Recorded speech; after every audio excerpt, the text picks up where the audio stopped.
Hey guys, today I'm going to tell you the story of how Gazelle.com lost 1 million visitors per month with SEO. We'll go through their challenge and journey from really being the top of their game, breaking iPhones for sale, all of these amazing keywords, and then slowly deteriorating over the last few years. We'll then go into how Backmarket.com totally capitalized on this and really started charging up their SEOs to take over 1 million traffic per month. Really an incredible, major amount of revenue coming in for the company. So what did Gazelle do wrong that Backmarket did so well? Well, let's see in this analysis. So first off, let's look at this SEMrush data.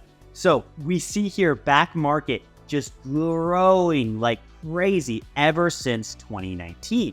They went from a measly, still pretty impressive, but like 90,000 monthly search visits all the way up to where they're at now, which is 1.1 billion organic search traffic per month. Now, if we look at Gazelle, it's quite a bit of a different story. Here we see the exact opposite trend. We see from going up from 1 million traffic per month all the way down to where they sit now at about 200,000 monthly visitors from SEO.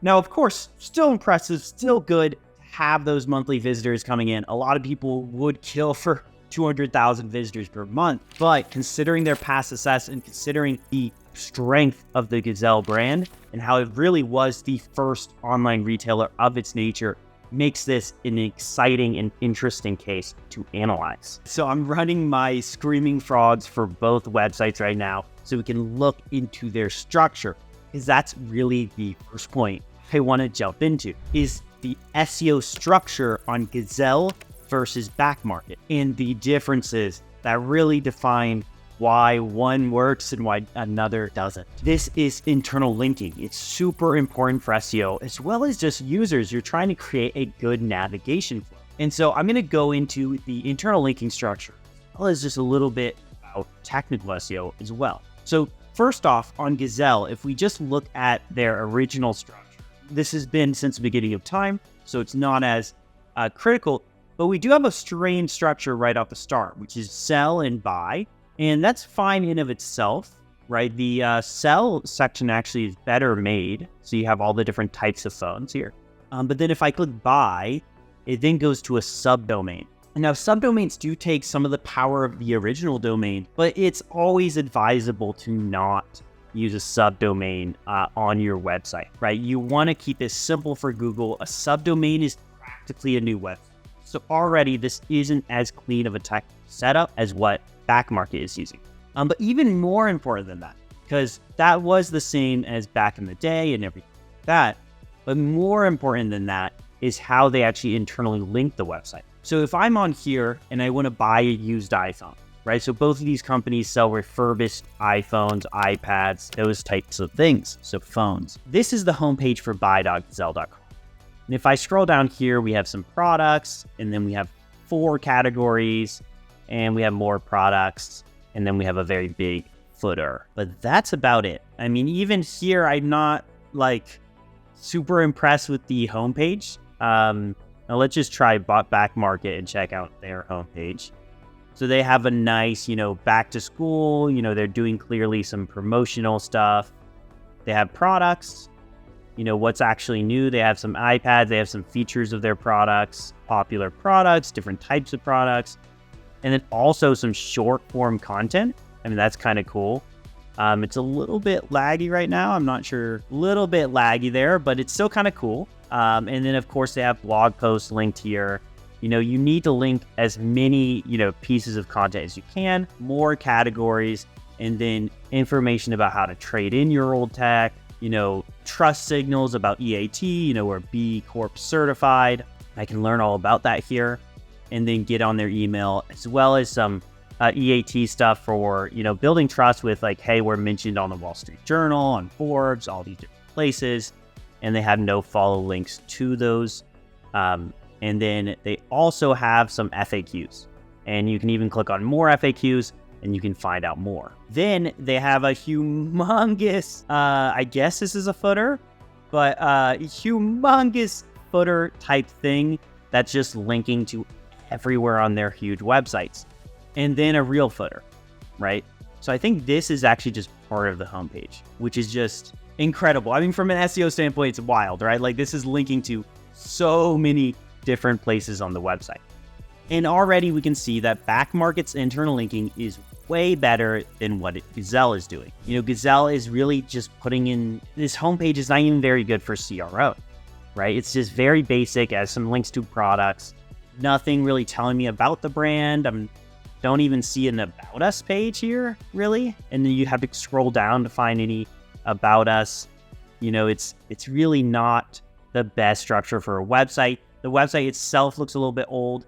The About It page also went to the cell, the away from the subdomain. So already some confusing stuff. But even more than that, I'll touch on the most important internal linking technique that's missed by Gazelle, which is if I go to iPhones, which is their biggest search terms, right? Back in the day, they used to rank so many different huge keywords.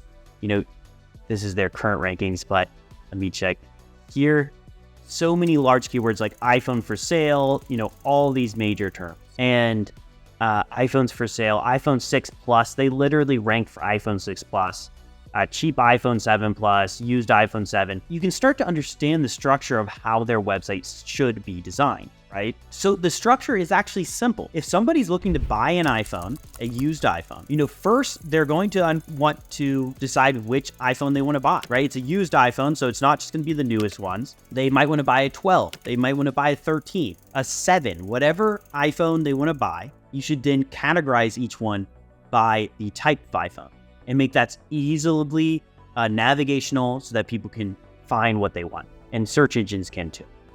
First off, when I go to their iPhones page, it's just a list of products, and again, very basic categories. And then they do this SEO content here. They are doing SEO. It's not like they don't know how important it is. And then footer. For me, I'm not really seeing too much. We can navigate by model here, but these are Shopify filters, and so they're not indexable by Google. So Google won't even consider those real pages, right? For users, this is kind of nice, but for search engines, doesn't cut it at all. And if we scroll down all the way to the bottom, we can see where they're actually trying to do the SEO, which is these internal links in the footer of the website. So buy iPhone 17 Plus, we click here, we go to a collection page with iPhone 14 Plus. And this is what I want to see. I don't want to see it in the footer like that. I want to see it properly navigated, right? If we look at Backmarket, we can see how this should be done, which is Google understands the footer and the navigation sections of a website. You don't want to just add all your links within the footer. You should also do that. Add as many internal links as possible is the principle I live by. But you can't rely solely on that. So when we look at the structure of their page, refurbished iPhones, that's ranking super well, we can see right now we have categories, and this actually links to indexable pages for each iPhone. So iPhone 13, if I click on this, it will load, and now I'm on a new URL that's actually indexable by Google, has a new SEO title tag, all of those things, and it looks very nice. And then we have beautiful, product stuff all over the place. We link back up to the iPhone page wherever we want, and we link to all of the different subcategories. And then if we scroll down, we have a ton of content. I love how they actually pull reviews from the products to add to the collection page to get more SEO content as well as user engagement. It's great. They have guides, so they have iPhone 11 versus 12 versus 13, right? All kinds of relevant guides. Seriously, just about the iPhone 13. So even these update when you get to this new page. And then they have actual SEO content for just the iPhone 13. And so that's all SEO content. And on Gazelle, we're not really seeing it done well. I think the biggest issue is just putting the links down here is not going to cut it. And then they do have SEO content, so that's nice. They have some FAQs. We can check if that's in Schema, and it's not. And so you look at their Schema, they just have organization, they don't mention any of their FAQs. And Schema is a code developed by Google themselves to let you pull in FAQ content into the Google SERPs, into the search results, all kinds of stuff. And so when we look at Gazelle, we have just internal links for the iPhone models within the footer of the website, right? That is the only place that they're present. And it's a place that is low down on the website in the footer, not prioritized. Here on Backmarket, we have it all across the inner page in terms of the filter section. And those are subcategories. We also have it all the way in the navigation too. And you see they actually link in the primary navigation, not the footer. They have all the iPhone numbers as well. And so that's lovely. And then they also had it all over the footer in the homepage. So they don't have it in the footer in every page, but on the homepage, they're linking to pretty much every page in the website here. This is pretty much an HTML sitemap, right? So that's linking to so many different things. So you really have a lot of internal linking here. And not to mention they sell a lot of other stuff. And they've really have properly created these pages that link back and forth, and they do a great job at it. You know, we see that there's actually no even linking back to that iPhone page here. You really want a link to the iPhone 15 Pro page and then back to the iPhone page so that Google knows that, hey, this is your primary page and you're really trying to rank it. Ideally, you would also have content above the fold. Let me see if, I don't think they even do that here, but that is ideal to give a little bit more. So you have a little bit here on their main iPhone page, but you really would prefer to have that on every page. You have breadcrumbs, so refurbished phones, and when you go to iPhone 13, I imagine it updates that breadcrumb link too. Yep, and so that you see the breadcrumb also links back to their main iPhone page. So on Gazelle, they don't actually link back to their main iPhone page, and you need this back and forth linking.